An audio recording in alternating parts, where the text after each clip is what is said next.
Time is not what it used to be. Children and adults shown to experience time differently. Time is not what it used to be. Children and adults shown to experience time differently. You're listening to Technical News Reading, presented by Hakeem Alibokis Alexander on Spreaker, social podcasting, presented for World Reading Club in association with Uniquilibrium. This edition's reading focus comes to us from Medical Express and is titled Time is Not What It Used to Be. Children and adults shown to experience time differently. It was published on February 3rd, 2023. Our first featured image shows a pre-kindergartner and adult. There are drawings, cartoons, graphic images, and the caption reads, Researchers at Eötvös Loránd University have investigated whether the perception of time changes with age, and if so, how and why we perceive the passage of time differently. Their study was published in Scientific Reports. Credit Nadasti Zoltan.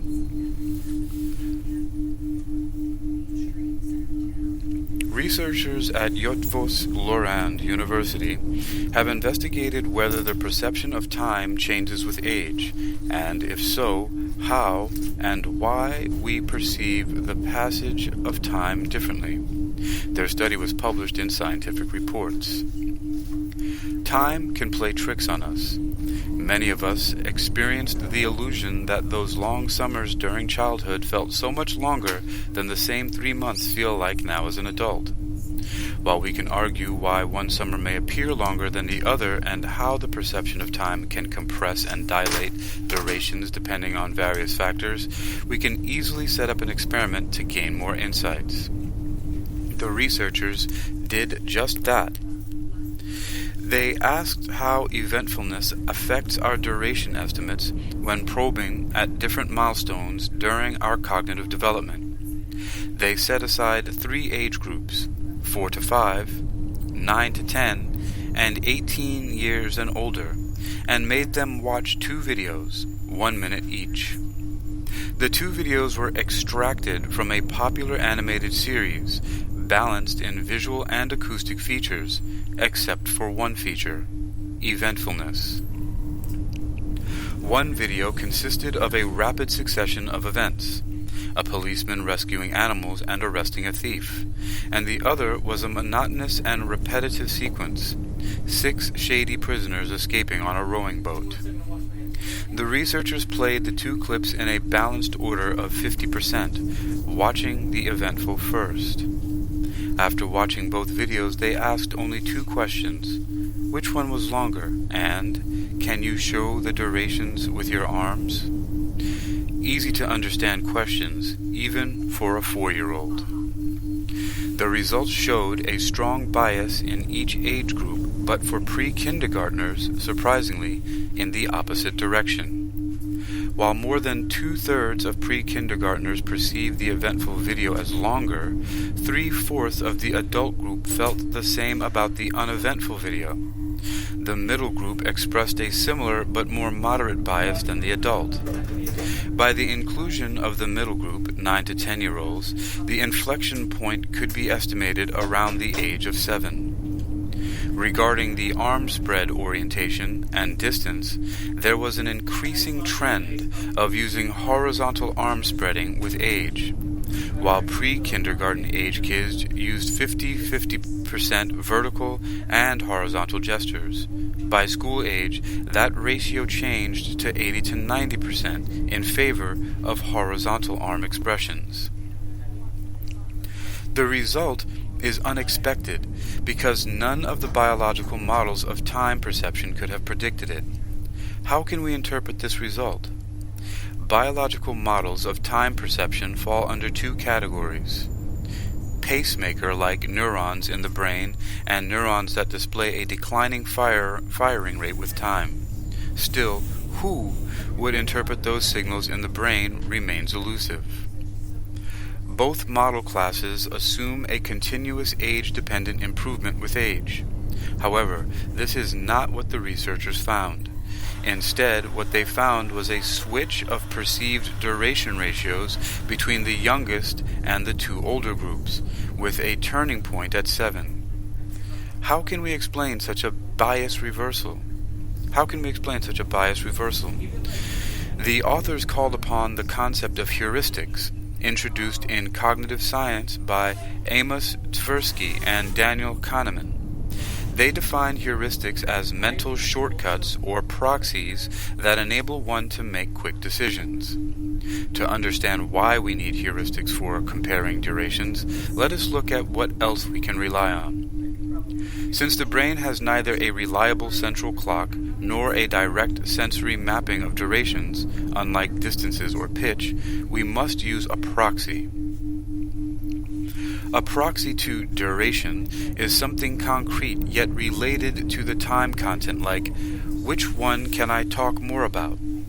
If the first video was packed with actions, they could tell a lot about it, thinks the 5-year-old, while the other movie could be summarized with the single verb such as rowing. The eventful video consisted of 3 episodes, a perfect example of a story. The uneventful video, in contrast, had no episodes and no storyline. In terms of heuristics, the differences can be captured by representativeness heuristics. The eventful video had more representative story examples than the uneventful one. Therefore, relying on representativeness heuristic, the kindergartners would feel the eventful video was longer. If this notion of duration provides a good proxy for time, why do we switch to another system at 7? The researchers argue that the answer is switching to another class of heuristics, namely sampling heuristics. At around the age of 6 to 10, kids learn the concept of absolute time. We all rely on the concept of absolute and universal time when we make appointments, organize our tasks, and follow timelines. All these actions reinforce the concept of universal time that is independent of the observer and entirely consistent with Newton's classical mechanics. We start thinking about time as a physical entity, independent of the events that it connects, and we become aware that our subjective experience of time as observers may change or be a subject of illusions. The best we can do to eliminate subjectivity is to check the flow of time.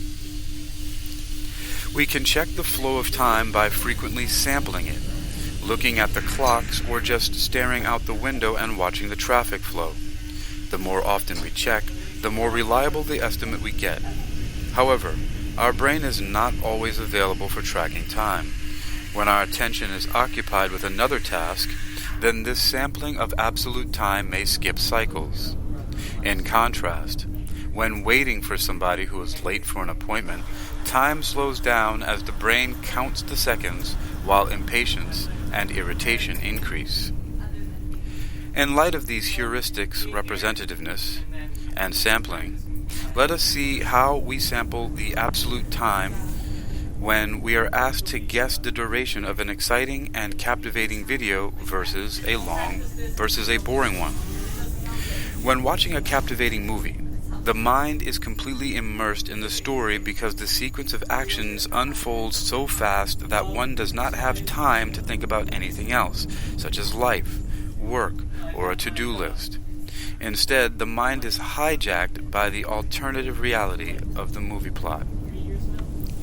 In contrast, when watching a boring movie, one is going to check the watch or think about where else one could be at that time, and all these distractions enable us to sample the flow of absolute time.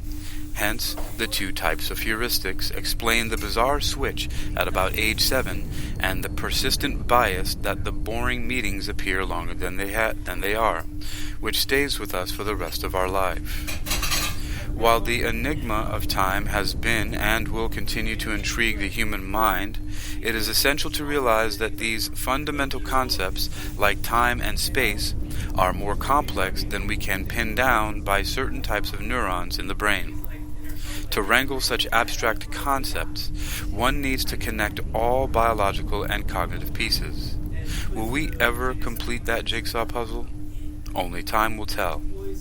For more information, you can look at the paper by Sandra Stojic and others titled Children and Adults Rely on Different Heuristics for Estimation of Durations in Scientific Reports 2023. This article is provided by Eötvös Loránd University. You've been listening to Technical News Reading, presented by Hakeem Alebokis Alexander on Spreaker, social podcasting, presented for World Reading Club in association with Uniquilibrium. This edition's reading focus has come to us from Medical Express and is titled Time is Not What It Used to Be. Children and Adults Shown to Experience Time Differently, published on February 3rd, 2023. You can read this article and others like it for yourself by visiting medicalexpress.com. That's medicalexpress.com. That's medicalexpress.com. Time is not what it used to be. Children and adults shown to experience time differently.